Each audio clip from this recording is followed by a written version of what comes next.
sweet melody, echoing from treetop canopy to city street walkway, this everyday, every way ode to the glorious symphony, unorchestrated, seemingly, dictated by no one, yet expressed and experienced as one song where every sound and range finds its place to belong.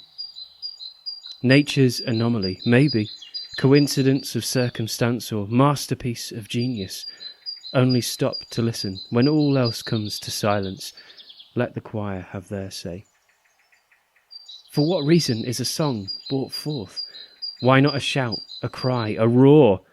Yet privileged are we as we hear the score, the richest, most melodious chords, beauty born from chaos, echoing some higher purpose that demands from all things a worshipful response.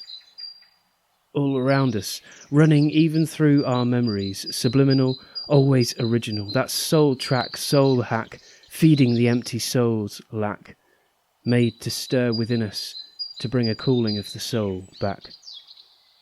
Some higher purpose to define, to express in every verse and line a reverence or delight and joy.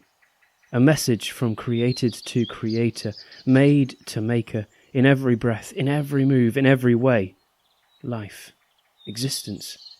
Is there anything more profound than to be still, wait, listen, hear the choir play?